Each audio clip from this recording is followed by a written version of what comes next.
गोविन्दाय नमो नमः। श्रीकृष्णाय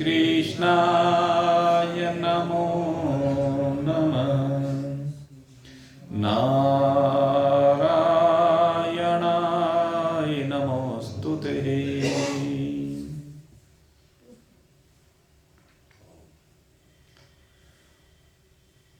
निज आनंद स्वरूपता में विराजमानता के लिए समस्त राह की बाधाओं को हटाकर निरंतर प्रगतिरत जिज्ञासुरत। कल आपके सन्मुख अविद्या और अहंकार इन दोनों विषयों को लेकर के चर्चा प्रारंभ की गई थी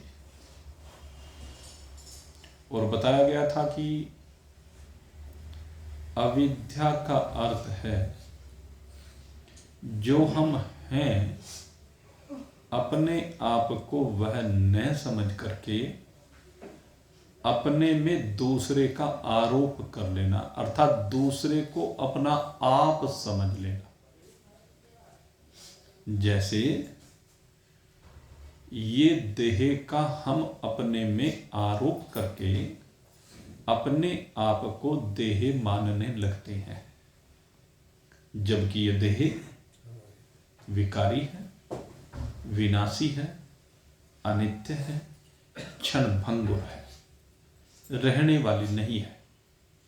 और मेरी जहां तक बात हो तो मैं निर्विकारी हूं, नित्य हूं, शाश्वत हूं, सनातन हूं, कभी मेरा ह्रास नहीं होगा। देह में और मेरे में ये अंतर है। तो फिर मैं देह कैसे हो सकता हूं, यह विचार का विषय है। देह इस जीव को, जीवात्मा को कुछ समय के लिए एक सराय के रूप में मिली हुई है, या मैं इससे भी बेहतर मानता हूं कि एक वाहन के रूप में मिली है। क्योंकि इस शरीर में बैठकर के यात्रा होती है। इस शरीर में बैठकर के, जैसे एक वाहन में बैठकर के यात्री अपनी मंजिल पर पहुंच जाता है, वैसे ये जीवात्मा इस देह में बैठकर के अपनी मंजिल परमात्मा को प्राप्त कर लेता है। जीव जब अपनी मंजिल परमात्मा को प्राप्त कर लेता है तो फिर वाहन की कोई आवश्यकता नहीं रह जाती है। गंतव्य पर पहुंचने के बाद फिर वाहन की आवश्यकता नहीं रहती है। वाहन की आवश्यकता तभी तक है जब हम अपने गंतव्य पर नहीं पहुंचे। तो शरीर की आवश्यकता भी तब तक है जब तक हम अपने गंतव्य, अपने लक्ष्य परमात्मा से नहीं मिले, उस तक नहीं पहुंचे। गंतव्य पर पहुंचने के बाद जिस प्रकार से वाहन को छोड़ दिया जाता है, उसी प्रकार से इस शरीर को भी अपने गंतव्य पर पहुंचते ही छोड़ दिया जाता है। इससे सिद्ध होता है कि ये शरीर काम चलाऊ है, किराए का है, सदा रहने वाला नहीं है। तो हमारे मनीषी, हमारे संत और ग्रंथ और भगवंत हमें कहते हैं कि जिस समय भी तू इस शरीर को छोड़ देगा, कैसे? कहते मन से। मन से कहना लौकिक व्यवहार को लेकर के बनता है। वैसे तो जीव भाव को लेकर होता है कि ये जीव, जब भी तू इस तीन देह रूपी, स्थूल सूक्ष्म कारण देह रूपी वाहन को छोड़ देगा, कौन सी अवस्था में? जो जागृत अवस्था है, उसी समय तू अपने गंतव्य पर पहुंच जाएगा। इनको छोड़ने से मतलब तूने इनको पकड़ रखा है और इनको मैं मान रखा है। तूने देह को मैं मान रखा है और देह को मैं मानने के कारण से तू बंध जाता है। और जब देह को मैं न मान करके देह ही मान ले, इस देह को धारण करने वाला मान ले, इस देह का ड्राइवर मान ले, इस देह का दृष्टा मान ले। बस में बैठा हुआ जैसे ड्राइवर होता है, ड्राइवर के निर्देश पर बस चलती है, अपने आप नहीं चलती है बस। तो ऐसे ये शरीर जीवात्मा रूपी ड्राइवर के निर्देश पर चलती है। लेकिन तू अपने आप को जब देह के साथ जोड़ लेता है तो उस समय तू मानता है कि ड्राइवर देह ही है, देह को ड्राइवर मान लेता, जबकि ड्राइवर जीवात्मा है, सारथी जीवात्मा है। तो इस बात को समझ करके जब यह अनुभूत हो जाता है कि मैं ड्राइवर हूं और ये वाहन है, तो उसी समय तेरा और इसका विलगाव हो जाता है। ये अलग हो जाता है तो अलग हो जाता है। ये विवेक है। इस अविद्या की निवृत्ति के लिए, इस नासमझी की निवृत्ति के लिए, इस भूल की निवृत्ति के लिए, कौन सी भूल? सत में असत बुद्धि, असत में सत बुद्धि, जड़ में चेतन बुद्धि, चेतन में जड़ बुद्धि, आनंद में दुख बुद्धि और दुख में आनंद बुद्धि। कहते हैं ये विवेक प्राप्त हो जाता है। जब ये विवेक प्राप्त हो जाता है तो यही इसी शरीर में रहते रहते ये अपने स्वरूप में विराजमान हो जाता है। तो जीव का जो तीन प्रकार का अहंकार होता है, वो तीनों प्रकार का अहंकार, पहला अहंकार अंतःकरण को लेकर के होता है, वो निवृत्त हो जाता है। दूसरा अहंकार जीव पने को लेकर होता है और तीसरा अहंकार अपने स्वरूप के गुणों को लेकर के, अपने स्वरूप के संदर्भ में अलग अलग मान्यताओं को लेकर के होता है। अति सूक्ष्म है वह। और जब ये तीनों निवृत्त हो जाते हैं तब ये अपने आप में टिक जाता है। तो इस प्रकार से तीनों प्रकार के अहंकार की निवृत्ति हो जाती है। ये स्वरूप स्थिति, इस स्वरूप स्थिति के लिए ही हम लोग नित्य है निरंतर प्रयासरत हैं। जितने भी साधक हैं उनकी मंजिल तो यही है।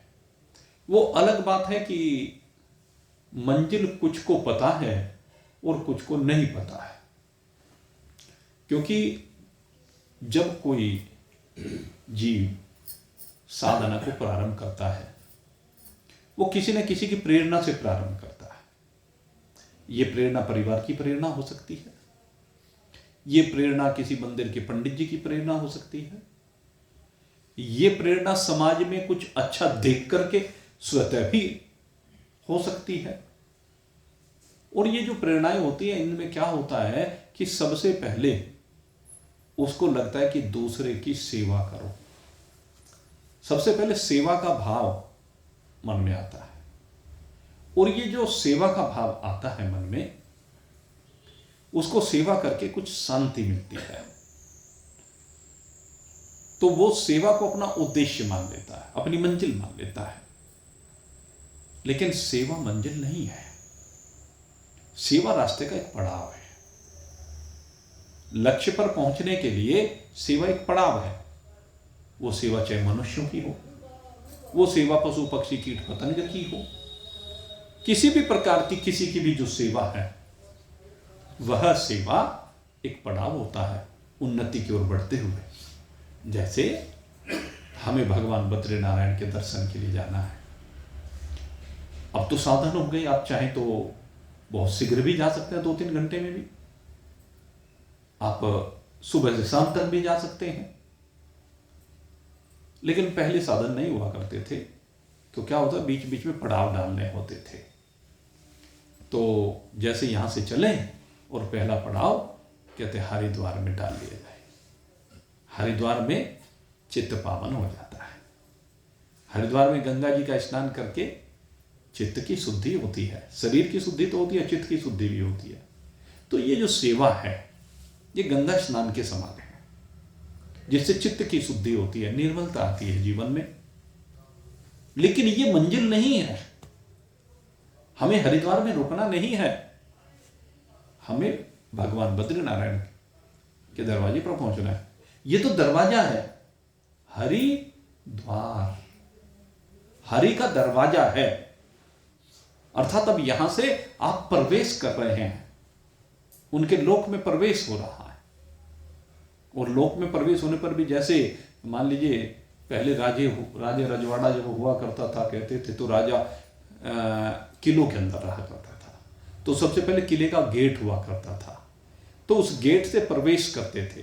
प्रवेश करते ही लगता था कि हाँ, अब हम राजा के निवास में तो पहुंच गए, लेकिन अभी भाई दरवाजे में पहुंचे हैं, आगे कहीं और भी दरवाजे हैं, कई पड़ाव से गुजरना है।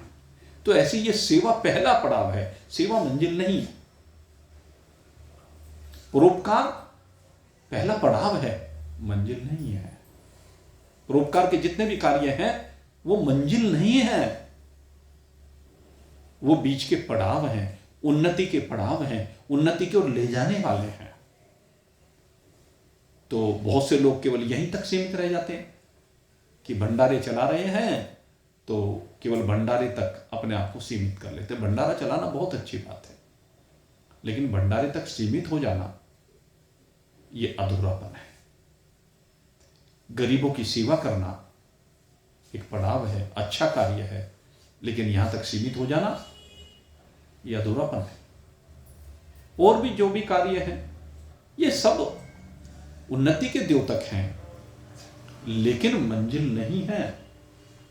इसके बाद आगे और विकास होता है, और विकास होने पर ये जो अब तक दृष्टिकोण समाज के प्रति है, समाज के जीवों के प्रति है, समाज की सेवा के प्रति है, अब वो दृष्टिकोण वहां से परिवर्तित होता है और अब भगवान की ओर ध्यान जाता है। अब भगवान के अर्चा विग्रहों की सेवा प्रारंभ होती है, भगवान के कार्य प्रारंभ होते हैं। और भगवान के कार्य प्रारंभ होने पर कहते हैं इसका चित्त एकाग्र होना प्रारंभ हो जाता है, इसका मन भटकना शुरू हो जाता है, वो भटकना बंद हो जाता है। जो विश्व में इसका चित्त जा रहा था, विश्व से हट करके जब इसका चित्त भगवान में रमने लगे, भगवान की लीलाओं का श्रवण करने लगे, भगवान की लीलाओं का गायन करने लगे, भगवान की लीलाओं का रसास्वादन करते करते इसे आनंद की अनुभूति होने लगे, तो ये उपासना कहलाती है। लेकिन ये उपासना अभी आपको निकट में ले जाने के लिए है, ये उपासना भी मंजिल नहीं है। जो विभिन्न उपासना पद्धतियां हैं वो भी मंजिल नहीं है, वो भी पड़ाव हैं। ये जरूर है कि उनसे आप समीप में पहुंच जाते हैं, लेकिन मंजिल ये भी नहीं है। मंजिल क्या है? कहते मंजिल तो परमात्मा है, परमात्मा से मिलना है। जब परमात्मा के साथ मिलकर के एक अलौकिक आनंद प्राप्त होता है। राम मिलन लो घणो उमाओ, मैं निस्दिन देखूं बाट दिया। मैं उस दिन की बाट जो रही हूं जब मेरा राम जी से मिलन हो जाए, जब मेरे और राम जी के बीच की दूरी समाप्त हो जाए, जब मैं और राम जी एक हो जाए। मंजिल ये है। और ये मंजिल कैसे प्राप्त होती है, उसी के उपाय अब भगवान हमें बता रहे हैं। यहां अब जो ये 7वां श्लोक श्रीमद् भगवत गीता के 13वें अध्याय का है, इसमें बहुत महत्वपूर्ण बातें बताई गई है। और उन महत्वपूर्ण बातों में क्या कहते हैं भगवान एमानेतमदम्भेत्तमहिंसा शान्तिरार्जवम्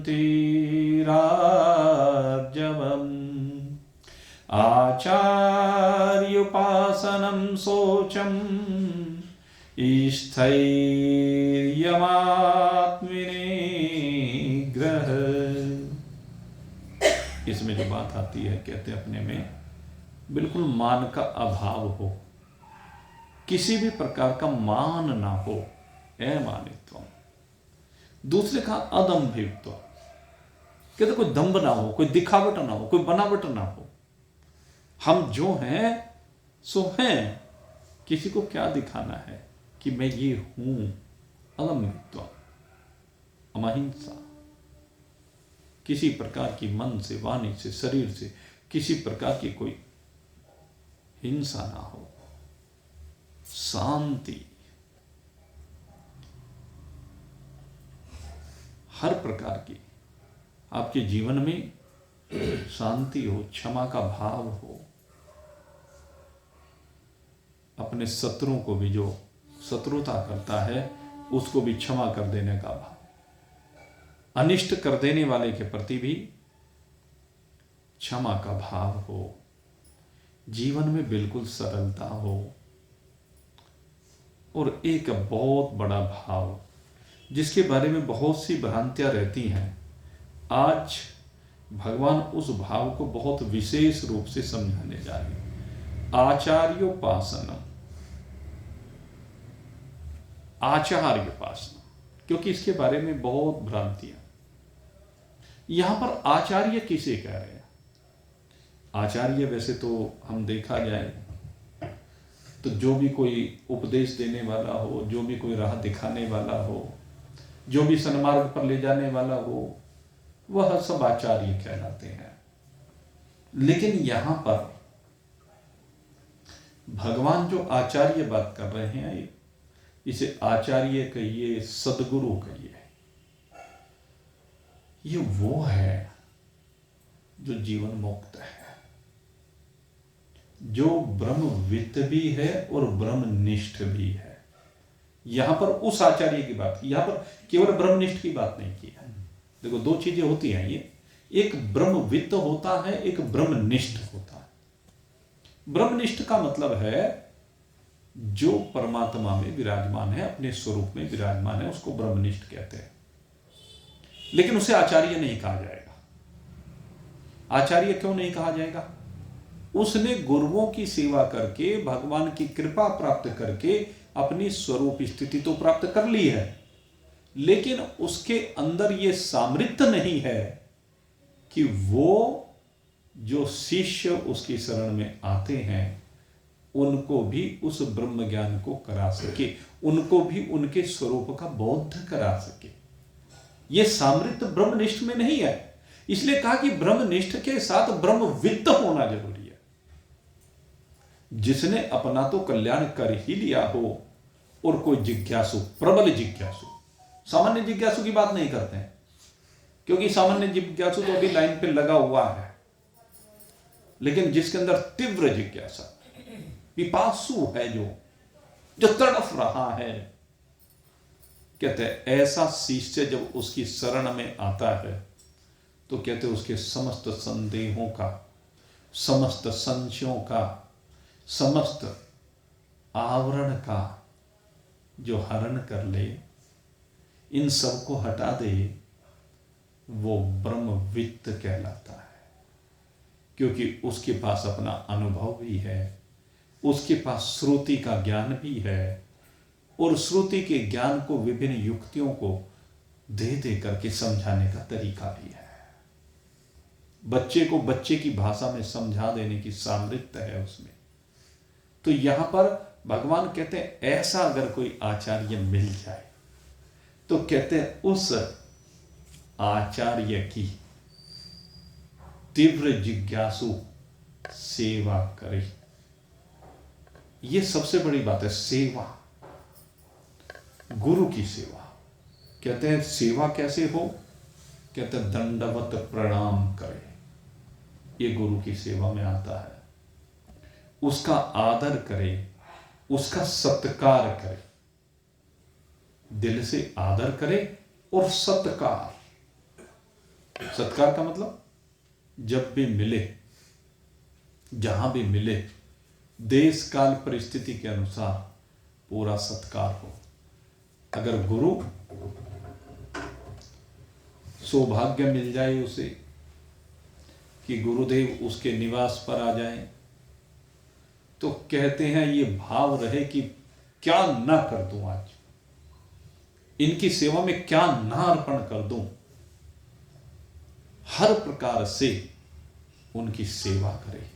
ये सत्कार कहलाता है। जिस प्रकार से इसमें एक भाव दिया जाता है, कहते हैं जब कोई व्यक्ति अपनी बेटी का विवाह करता है और विवाह होने के उपरांत पहली बार उसका जामाता घर पर आ रहा हो, तो उसका स्वागत सत्कार जिस प्रकार से करते हैं, कहते उससे भी बढ़कर के गुरु का स्वागत सत्कार होना चाहिए। ये भाव है।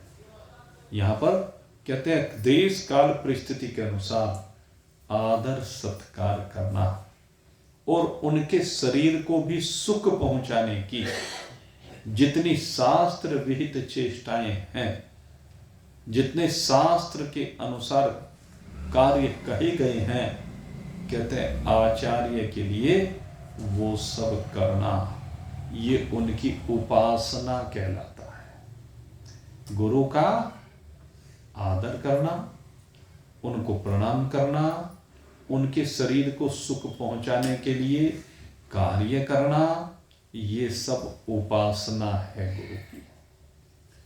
और दूसरी बात कही, कहते इन सब से भी बढ़ करके जो उनके सिद्धांत हैं, जो उनके नियम कानून हैं, उन नियम कानूनों के अनुसार, नियम कानून यानी गुरु जी का जो चरित्र है और गुरु जी का जो उपदेश है, कहते उसको अक्षरत अपने जीवन में समाहित करे। ये सबसे बड़ी बात है। गुरु जी ने जो कहा है कि तुझे पूरब की ओर चलना है, चाहे उत्तर की ओर जाने पर कितना भी लाभ होता हो, लेकिन पूरब में ही जाना है। यह है गुरु जी का सिद्धांत। जो हमारे यहाँ गुरु परंपरा है ना, अपनी परंपरा में रहना चाहिए।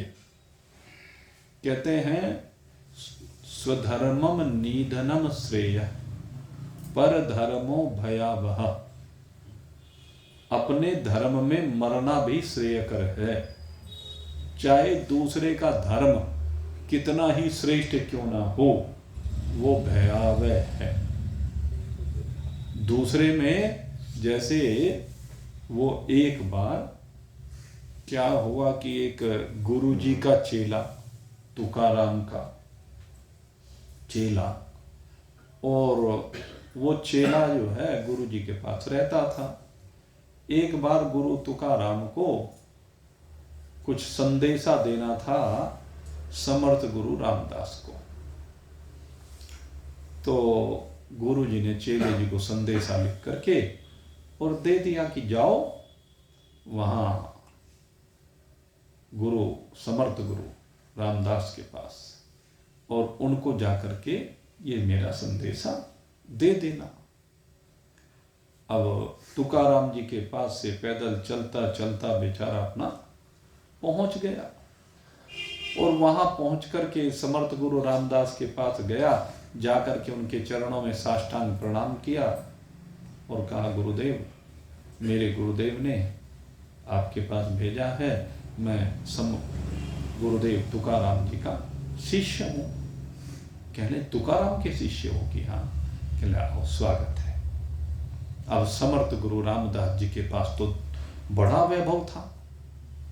अब भाई शिवाजी महाराज के गुरु थे, हमारे जो छत्रपति शिवाजी हुए हैं उनके गुरु थे। अब महलों में रहते थे, अब वहां तो राजसी ठाट बाट थे। अब वहां रहा, अब उसकी बढ़िया भगत हुई। अब राजसी खाने को मिला, पहनने को मिला, रहने को मिला, बड़ा मान सम्मान हुआ। तो वहां रहते रहते बड़ा आनंद आने लगा। तो अब वो वहां से जाना ही ना चाहे। अब खैर लेकिन जाना था। तो एक दिन समर्थ गुरु रामदास के पास बैठा हुआ था। कहने लगे, गुरु जी आप मेरे को अपनी शरण में ले लो। कहने लगे, मैं हमारी शरण में तुम आए हुए हो ही, कोई बात नहीं। कहने नहीं जी, बस मैं ये चाहता हूं कि बस आप गुरु मंत्र दे दो, मैं तो आपका चेला बनना चाहता हूं। कहने लगे, भाई ठीक है, चेला तो मैं तेरे को बना लूंगा, पर पहले तुझे एक काम करना पड़ेगा। क्या? कहने लगे, तू तो भाई तुकाराम का चेला है। कि हाँ। कहने लगे, उन्होंने तुकाराम जी ने जो मंत्र दे रखा है, कहने लगे पहले उस मंत्र को उलटना पड़ेगा, उस मंत्र की उल्टी करनी पड़ेगी। कहने लगे, ठीक है कि उल्टी कर दूंगा, उलट दूंगा, उसके बाद आप दे देना। कहने लगे, ठीक है, जा सामने जो चट्टान दिखाई दे रही है ना, वहां जाके उलटिया। अब वहां जाकर के उल्टी करने लगा, और वो जब उल्टी की उसने, तो वो जो गुरु मंत्र तुकाराम जी ने दिया था, वो मंत्र चट्टान पे छप गया। उल्टी करके वापस आ गया। समर्थ गुरु रामदास ने पूछा, कहने लगे, उलट आए? कि हाँ। कहने, क्या हुआ? कहने लगे, जी गुरु जी ने जो मंत्र दिया था वो उस पत्थर की शिला पे छप गया। कहने लगे, रे मूर्ख, अब भी तेरी समझ में बात नहीं आई? अपने गुरु की महत्ता तेरी समझ में नहीं आई? समर्थ गुरु रामदास की दिव्यता तेरी समझ में नहीं, हो तुकाराम जी की दिव्यता तेरी समझ में नहीं आई? अरे जिसका उल्टा हुआ मंत्र तूने उल्टी की, और वो पत्थर की वो चट्टान जिसके पत्थर पे तू उलट के आया, उस पे भी छप गया वो गुरु मंत्र। वो महान गुरु कैसा होगा जिसका दिया हुआ गुरु मंत्र चट्टान पे छप गया, तेरे दिल पे नहीं छपा। और उठाया लठ और दिए दो। कहने लगे, मूर्ख, उस गुरु की महत्ता को समझ ले। यहां तू भोगों में आकर के, यहां इन संसार के भोगों को देख करके तू इसलिए उन गुरु का त्याग करना चाहता है? कहते वो त्यागनीय नहीं है, वो ग्रहण करने की योग्य है। कहते हैं उसका आदर मैं करता हूं, उनकी महत्ता को मैं जानता हूं। और ये वैभव, ये तो सब प्रारब्ध का खेल है। किसी महात्मा के जीवन में फकीरी है और किसी के प्रारब्ध में शहंशाही है। ये तो प्रारब्ध का खेल है, इससे क्या फर्क पड़ता है? दोनों की नजरों में संसार के भोग विनाशी है। इस बात को समझने की आवश्यकता है। तो क्या है? गुरु जी के सिद्धांत पे चलना, गुरु जी का जो आचरण है उसके अनुसार अपने जीवन को ढालना, गुरु जी का जो व्यवहार है उसके अनुसार अपने जीवन में उस व्यवहार को समाहित करना, गुरु जी के जो विचार हैं उन विचारों को अपने जीवन में समाहित करना, और गुरु के मुख से जो निकल जाए वो पत्थर की लकीर हो जाना। ये शिष्य का धर्म है। इसे कहते हैं आचार्योपासना। यह है आचार्य की उपासना। तो भगवान कह रहे हैं कि उनके सिद्धांतों, उनके भाव, उसके अनुसार अपने जीवन को बनाना, यही उनकी सच्ची सेवा है, यही उनकी उपासना है। और जहां तक बात है भाई देह में अभिमान करने की, देह अभिमानियों की सेवा करने की, तो भाई ये तो भाई जो गुणातीत महान पुरुष हैं, कहते हैं उनकी देह की तुम सेवा करते हो, ठीक है, अच्छी बात है, लेकिन वो देह अभिमानी नहीं है, देह के अभिमान से विरहित हो गए हैं। ये सेवा तो प्रतीकात्मक सेवा है, ये सेवा तो लोक व्यवहारवश सेवा है। असली सेवा यही है कि उनके दिए हुए ज्ञान को अपने जीवन में उतार लेना। जो दैविक संपत्ति उनके पास है ना, जो ज्ञान के साधन उन्होंने बताए हैं ना,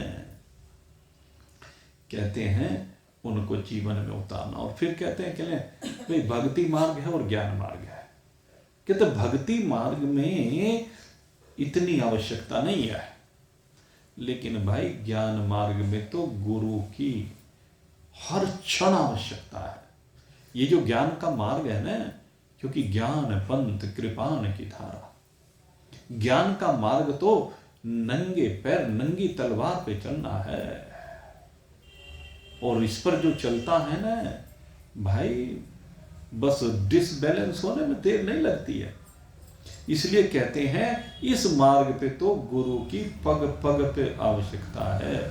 इसलिए हर क्षण गुरु की सेवा में उपस्थित रहे, गुरु के आदेशानुसार जीवन को जिए। भक्ति मार्ग में तो कुछ गड़बड़ हो गई तो भगवान संभाल लेते हैं।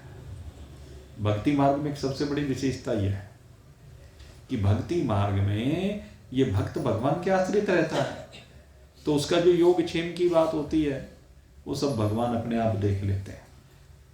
जैसे वो नंदा नाई था ना,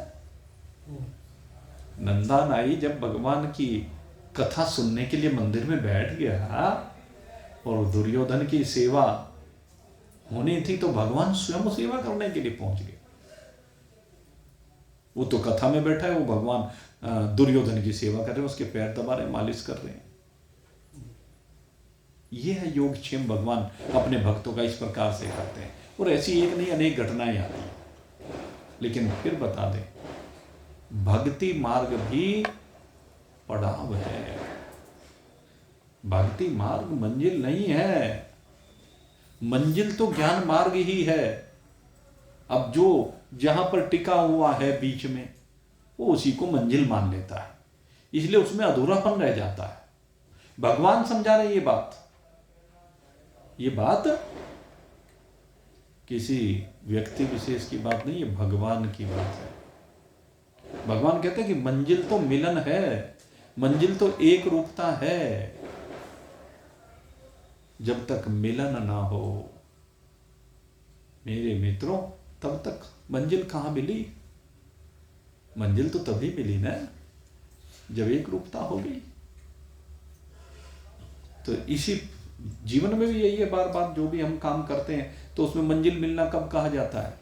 मान लीजिए दुकान खोल करके बैठ गए और माल बिका नहीं। मंजिल क्या है? दुकान खोल करके सामान बिके और भाई कुछ धन कमाया जाए, जिससे गृहस्थ चल जाए। यही तो है दुकान की मंजिल। तो ऐसे ही इस जीव की शरीर में बैठ करके जो मंजिल है वो परमात्मा से मिलना है, परमात्मा के साथ एक रूप होना है, अपने और परमात्मा के भेद को दूर करना है, ये मंजिल है। तो इसलिए कह रहे हैं कि जो ज्ञान का मार्ग है उसमें तो भाई साधक को लगातार साधना करनी होती है, लगातार गुरु के निर्देशन में चलना होता है, हर क्षण गुरु की आवश्यकता है। इसलिए अगर कुछ कमियां रह जाती हैं, अब यहां पर जो कमियां रह जाती हैं उनके समाधान बता रहे। बहुत सूक्ष्म बातें हैं, एक एक बात को अगर यदि समझोगे और समझ करके जीवन में उतारोगे। अब ये मैं इसलिए बड़ी गहनता के साथ साधकों की बात यहां पर रखने जा रहा हूं, क्योंकि भगवान ने रखी है और इनको मैं थोड़ा विस्तार से इसलिए रख रहा हूं कि जो साधक है उन्हें ध्यान रखना चाहिए। 10 बातों के ऊपर इसमें लगभग चर्चा की जाएगी और ये 10 बातें बड़ी महत्वपूर्ण, बड़ी सूक्ष्म सी बात हैं।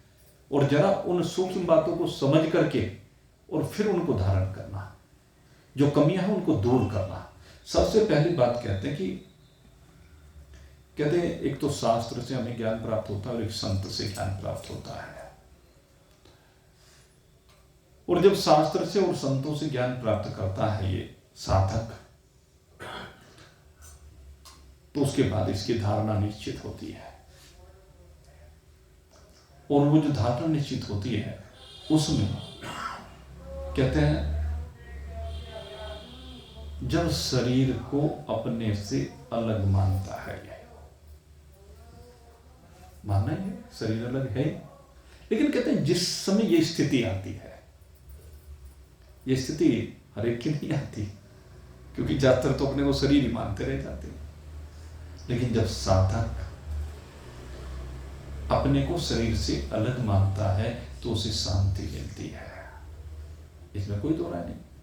शरीर अलग, मैं अलग, तो शांति मिलती है। लेकिन अब यहां ध्यान करना, यहां सजग रहने की जरूरत है।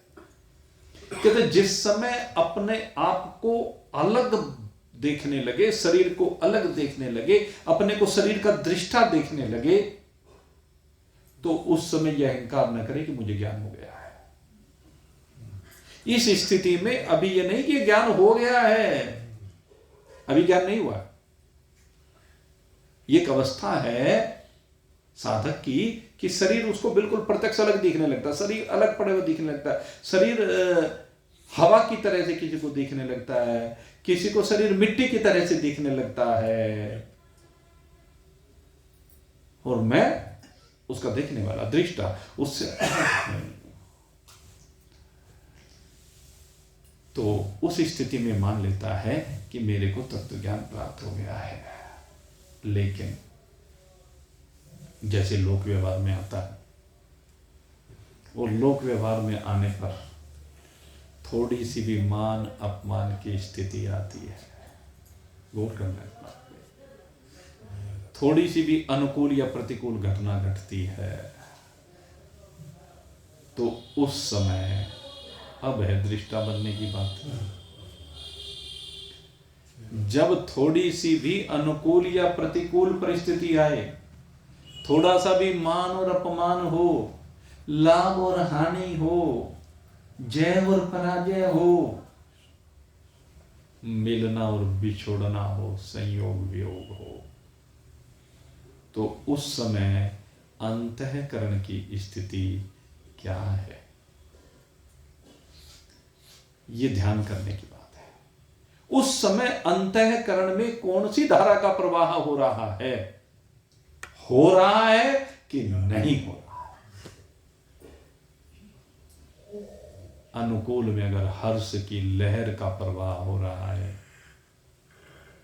प्रतिकूल में अगर यदि शोक की लहर का प्रवाह हो रहा है, तो समझ लेना भी बात नहीं बनी। और अगर किसी भी धारा का प्रवाह नहीं हो रहा है तो भी सजग रहे। तो इस बात का भी अहंकार ना करे कि देखो ये लहर आई और मेरा कुछ भी बिगाड़। नारद जी के पास कामदेव आया, अप्सराओं को साथ में लेकर के आया, बसंत ऋतु को साथ में लेकर के आया, अनुकूल वातावरण बनाया, लेकिन नारद जी के ऊपर कोई प्रभाव न उन अप्सराओं का पड़ा, न उस वातावरण का पड़ा, न उन गंधर्वों का पड़ा, न कामदेव का पड़ा, स्थिर रहे। लेकिन